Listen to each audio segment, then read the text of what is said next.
The Lions Club of Mona have been collaborating with the Mona Social Services on various projects in various places and for many years, doing vision testing and other services. One of the projects is the kitchen garden.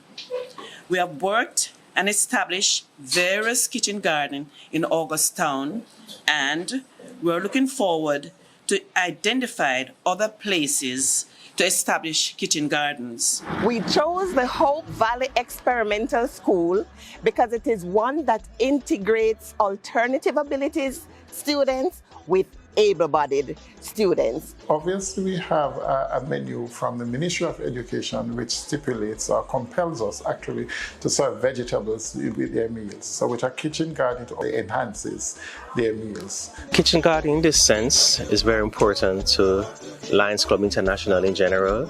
And by kitchen garden, we mean a space within a residential community, or in this case, at the Hope Valley Experimental School. So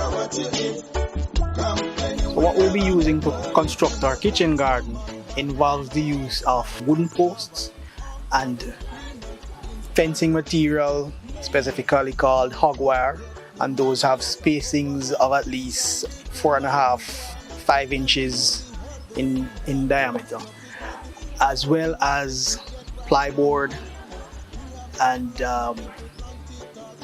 thick plastic, which will be lining the plyboard. The system will work by essentially harvesting rainwater, and by harvesting we mean when it rains, water falls on the roof. We put in trunking to collect that water, and then we put in pipes or ducts to get the water to where we want it to be. In this case, we put the water in a holding tank so that we can now have the water at the times that we need it. Once we have outlined the area that we plan to use for this kitchen garden, we'll be installing some pods. The idea behind the kitchen garden here, from a Lions Club perspective, is that we are responding to the environmental and the hunger components. We use the materials that we've listed as preferential materials from an eco-friendly standpoint, as well as aesthetics. By the time we're through with them, they can be painted nicely and it blends in with the whole natural environment.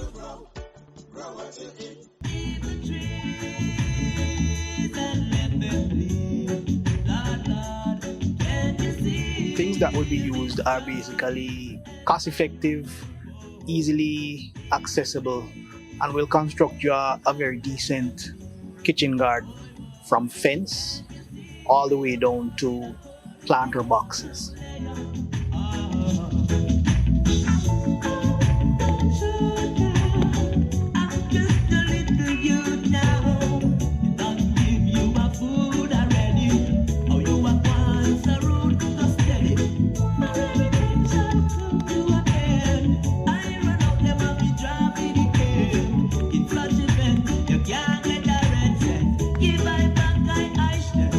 So the logic behind using plastic to line the boxes, we're talking about plyboard, and plyboards, although they can last quite a bit, but in lining the inside, the inner sections of the box with thick plastic prevents the contact of water on the ply, and so by preventing that from happening, your plyboard would last much longer. So when you water the plant,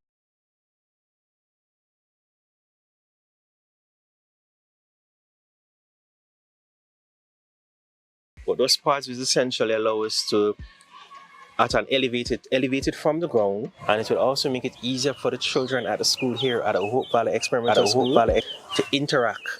And that's a very important component as well, because that's where learning takes place. Experimental school. Learning takes here at the Hope Valley Experimental School. They'll be able to appreciate the linkages between planting, nurturing, linkages between exercising patience, and when they reap what they sow, and they're able to get the nourishment from that, then we go into the hunger component.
So what we're setting up right now is the drip irrigation component of the rain harvest system, whereby our plants will automatically get watered once we turn on these systems. So each bed gets a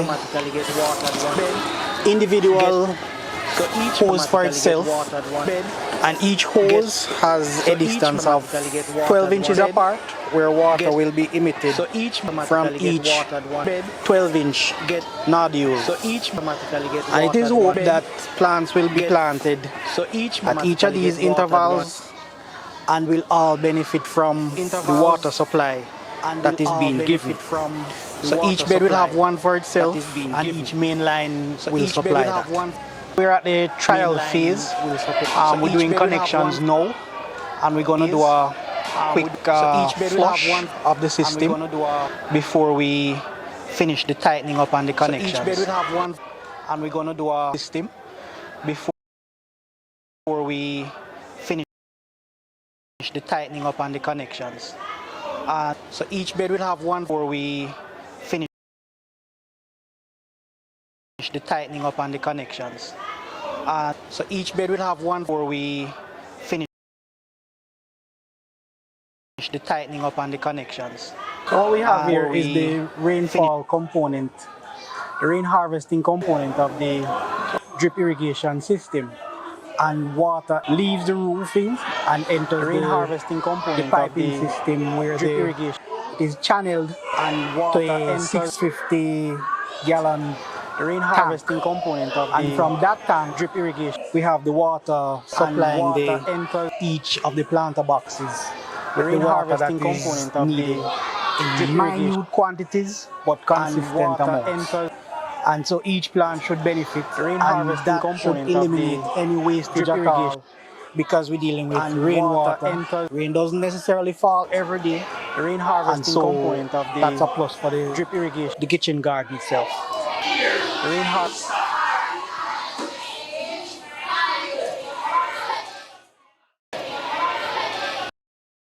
So what I'm doing here right now, I'm just preparing this bed to plant. I'm just preparing this bed to plant some and callaloo bed to plant. But before I did it, before I tilt up the soil, before I did it, tilt up the soil, get my soil, and then I wet my before I plant it. The kitchen garden project, which is really assisting us in giving the children hands-on activities where they can come and actually put their hands, get dirty, and plant stuff that is really beneficial to our students as well as to the school community. I want to get some children to the school show them how to plant. Children how to plant. But there's a special way that when they are planting plants, show them how to plant. You just don't put it in the hole just like that. For you have to open it, planting, spread the fibers around it. For there's a spread that the fibers that is the feeder roots for the plants. For there's a plant on the bungalow. Planting, the plants when just look deady, and that moving out to plant. So you spread it around it. That's quick time. For there's a 2-3 weeks, the plants start blooming. Look out to plant. 2-3 weeks, the plants start blooming for planting plants. The plants start blooming for quick time. Blooming for quick time. When look.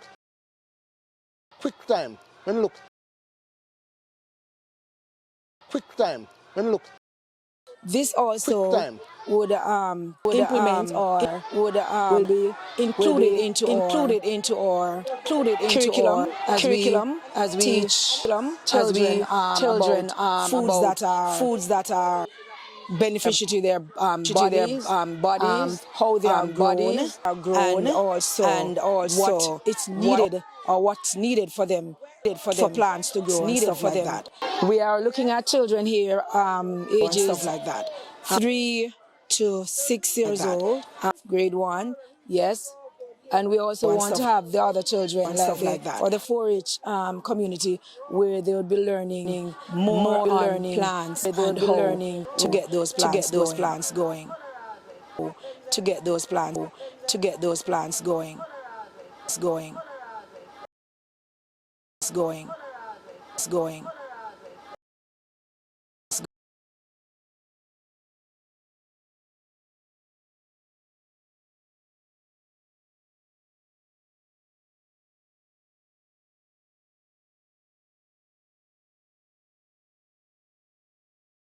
We've reached a point in the garden where we have planted some vegetables. We've planted callaloo, pak choy, lettuce, carrots, as well as sweet pepper and cabbage.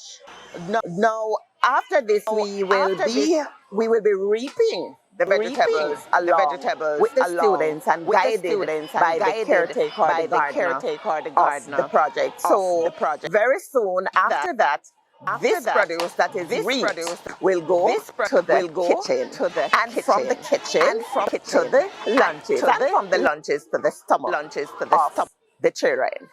Now we got to spray, go through and spray with a chemical. Like callaloo, you know, we don't want to use chemical that have a long term on it. So we don't the best chemical for us to use to get use, you get the pepper, you get the garlic, and crush them and put them in water soak and use it, spray it, and spray insect. Will come up. We don't have to use a pesticide. We carry a long term. But even when it's spray, you can even cut it same time. But no insect can't jump it as long as they use the pepper and the garlic. We use that.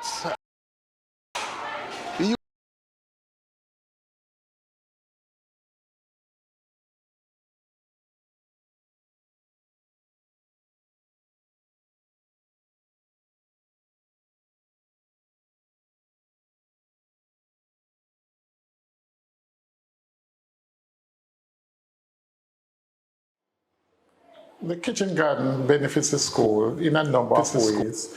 Firstly, when we talk about the growth of the vegetables itself and for to aid the students' meals during the days. So with a kitchen garden, it obviously enhances their meals.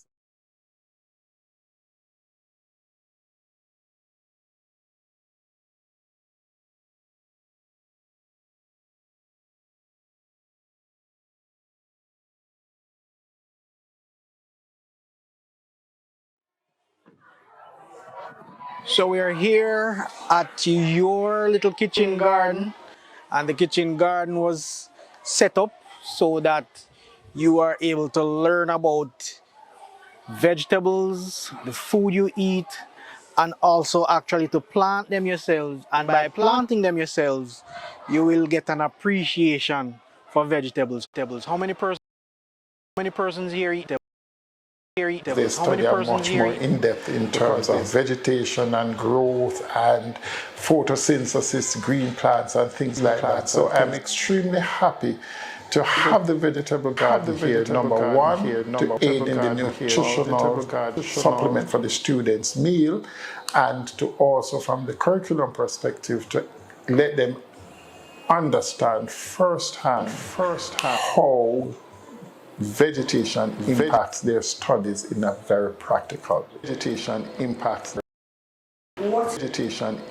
their for the beneficial, the teachers, the children, and the staff. They enjoy the fruits coming from the garden a lot.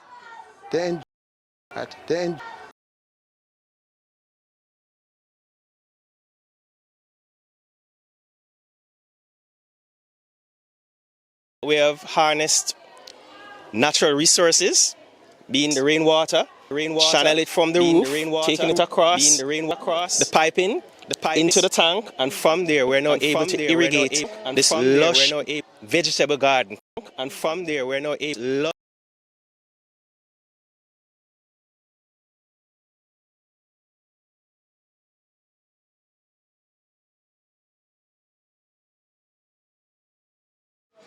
Right, sure, I don't feel me problem that for me eat when me grow and my granny teach me that. It's not just a project for a project's sake. It's a project that is extremely meaningful to the nutritional needs of our students. That is extremely meaningful needs of our sport. Extremely meaningful. Grow and my granny teach. The minister's sport. Extremely meaningful. The minister's sport. Extremely meaningful.